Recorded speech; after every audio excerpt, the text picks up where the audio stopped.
हाय viewers, आज मैं आपको आज अंतिम कथेतर सीरीज़ में आज आपको बताने जा रही हूँ।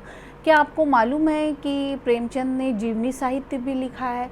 ये जीवनी साहित्य के बारे में मुझे जानकारी देना बहुत आवश्यक लगा, क्योंकि जब मैं कथेतर साहित्य के बारे में चर्चा कर रही हूँ तो ज़रूरी है कि उनके जीवनी साहित्य के बारे में भी चर्चा की जाए। पर उनका जीवनी साहित्य बहुत अधिक वृहद नहीं है, केवल किशोरों के लिए, बालकों के लिए उन्होंने लिखा है कि जिसमें ये बड़े लोगों के बारे में और जो जीवन के आदर्श हैं हमारे, उनके बारे में वो पढ़ सकें। और ये पढ़ना ही जीवन के संस्कार बोते हैं। जो जीवनी होती है वो मनुष्य को, बच्चों को जीवन के संस्कार बोती हैं और वो संस्कार आगे चलकर उनके जीवन में कमाल करते हैं। तो इस कमाल की बात में मैंने आज तैयार किया था कि उन्होंने जैसे ये जीवनी साहित्य लिखी, तो जीवनी साहित्य में श्रीपत राय प्रकाशक जो प्रेमचंद के पुत्र हैं, श्रीपत राय, सरस्वती प्रेस से उन्होंने प्रकाशित किया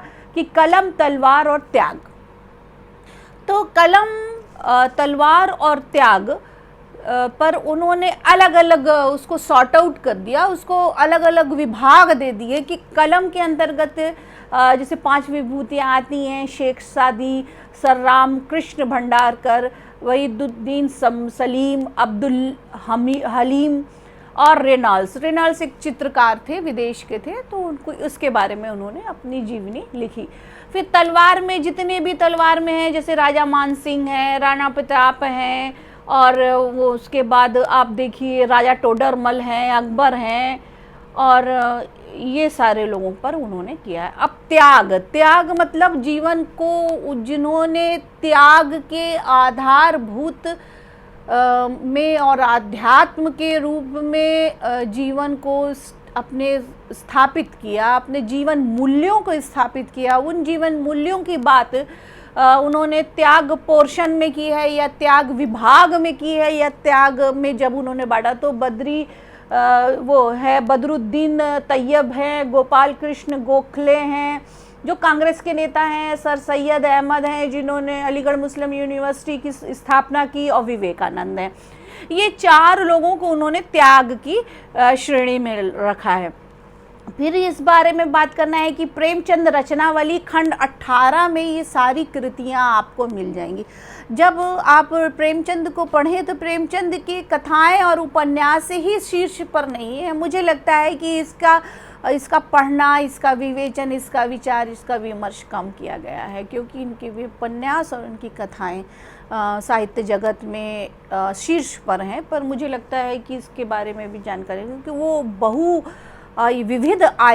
बहुआयामी व्यक्तित्व के मालिक थे प्रेमचंद, और उन्होंने इतनी बेसिक जानकारी को जानना आपके लिए बेहद ज़रूरी है। अगर आप साहित्य को पसंद करते हैं तो प्रेमचंद को पसंद करते हैं, क्योंकि प्रेमचंद को पढ़ने के लिए कश्मीर से कन्याकुमारी तक लोगों ने हिंदी सीखी थी। हिंदी भाषा के प्रचार प्रसार में प्रेमचंद का नाम है, क्योंकि उनका साहित्य किसी भगवान पे नहीं था, किसी राजा महाराजा पे नहीं था, किसी जादू पे नहीं था, अय्यारी पे नहीं था, तिलस्म पे नहीं था, उन मनुष्यों पर था कि जो आपके और हमारे बीच जनवादी लेखक के रूप में, प्रगतिशील लेखक के रूप में उन्होंने बताया, परंतु उन्होंने अपनी जड़ों को नहीं छोड़ा।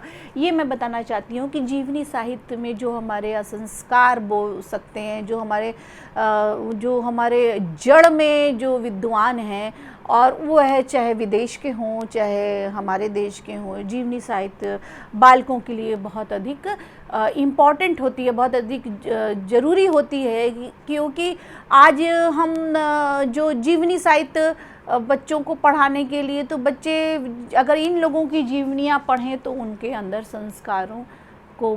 संस्कारों की भरमार हो जाएगी। आपको ये वीडियो कैसे लगा व्यूअर्स?